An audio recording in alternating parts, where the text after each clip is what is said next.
It's Melissa with Sugar Plum Papery's tutorial team here for your Tutorial Tuesday for this week. And this week I'm going to teach you how to spot color your photos using either Photoshop Elements or Storybook Creator. And I have posted the video for Photoshop Elements, and this is going to be the video to show you how to use Storybook Creator. So for those of you who have that program, follow along with this video and I will teach you how to do it quickly and easily. And I'm going to be using the It's Complicated kit from Sugar Plum Papery for my layout today. So if you love it, make a note of the address here. Otherwise, there's a link for it on the Sugar Plum Papery blog today. And you can go to sweetshopdesigns.com and search for It's Complicated here in the search bar, and you'll find it that way too. But I already have my layout done. So here's my layout. And again, this is the It's Complicated kit, and it's great how it is. But looking at it, I see the green in this photo, and it kind of clashes in my eyes with the green that I have in my kit. So I want to use spot coloring to keep her in color, because she's really the focus of this page anyway, and make all the rest of this extra space black and white. It'll kind of blend into the background and she will stand out even more. So I have my layout done. I'm going to zoom in so I can see my photo. I'm going to hide this frame because it's kind of in my way right now. And before you get started, make sure you've zoomed in nice and close. And I'm going to remove any kind of a shadow that I have right now. So I'll take that shadow off, and I'm going to remove the frame for now too. The mat. Okay, so here we go. What we're going to do is we're going to go to the Cut and Fill menu and use our wand. It'll tell you that you have to flatten your photo first, so make sure that you have your photo exactly how you want it, because once you flatten it, you're not going to be able to come back and zoom or recenter or anything like that. So I like it just how it is. And there are two ways to do this in Storybook Creator. So the first way is to use your wand to flatten it first. So just right click and flatten. Okay, so now we come to our wand, and our wand will select all of a color. So if I click on this dot, it's going to pick all the pink right there. If I click on all and click it again, it will pick all the pink in the picture.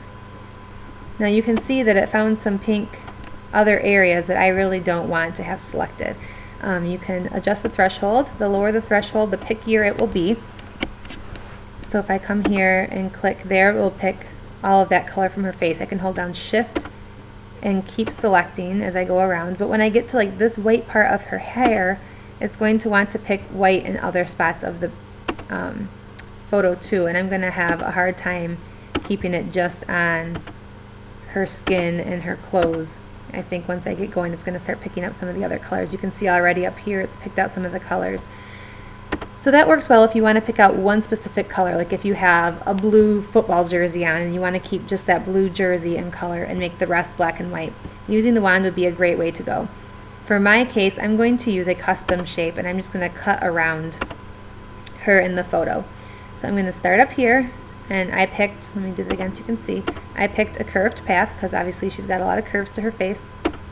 And I'm just going to click and hold and drag around her head.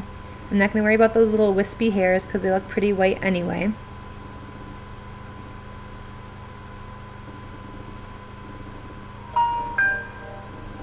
And I'm going to come down here to the edge. I'm going to go around the back side of the photo and up over here. I can adjust those points in a few minutes. Okay, and now you can edit your points. So now we're going to zoom in a little bit closer, and we're going to get picky a little bit. You can be certainly as picky or as unpicky as you would like, but I'm going to go ahead and edit points, and then you can just drag them out or in depending on if you went over or under, so that I don't lose her hair up here. Again, I'm lucky because her hair is blonde anyway, so it'll look white. And we're just going to kind of work our way around the photo. Over here you can see that I came in a little bit too much. So we're going to bring that back out so I don't lose her hair over there. Let's see, a little bit out here.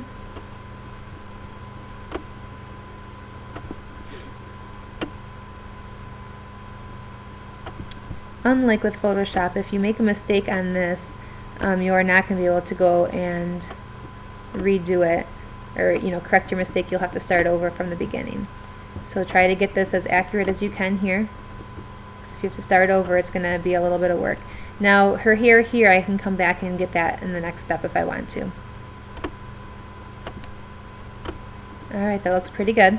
So we're going to keep both sections. We don't want to get rid of the photo, we just want to recolor part of it. And now if you look over on your layers palette over here, if you find your photo, you can see that it broke it into two sections. I have her that I just cut out, and then I have the rest of the photo. So if I click on the rest of the photo, I can come down and cut out the rest of her hair if I want to. So maybe my wand will work for this. Let's see how we do. At least get most of the hair. That looks pretty good. And now if you hold down Shift, you can click on other spots and it will add. Oh, see, now that was too much. I'm going to Control Z, undoes it. Let's reduce the threshold a little bit. Holding down Shift again, we can click and get that little bit of hair, and maybe over here, a little bit of hair. Looks pretty good. And again, we'll keep both sections, and it will cut her little hair over here into a separate section too. So now we want to keep these two in color, and we want this one to be black and white. So click just on the one that's the extra, your background, and we're going to go to color, black and white. And you can pick from different examples if you want. I usually just go with the standard. So I'll say OK. And it will make the rest of it black and white. Now let me zoom out a little bit so you can see this whole photo. You can see that we have some like lines going on around her hair right in here that doesn't look very good, but once you flatten these three sections back together, those lines will go away. So if you hold down Shift, you can click on all three pieces. And again, make sure you like it now, because once you flatten this back together, you can't go back and undo. We're going to right click and flatten. And then those lines are gone and it's much better. At this point, if you wanted to zoom in, it looks like there's a little bit of blue here. You certainly could zoom in and make that part black and white too. I just have just a tiny bit of blue here. So I'm going to grab my wand again, or even your custom, since it looks pretty straightforward here, I can just click, and outline that blue area, because I want that to be black and white. Keep both sections again. And remember, this isn't going to look like this once we flatten it. Click on that piece, we're going to make that black and white, so go back to the color menu, black and white, OK.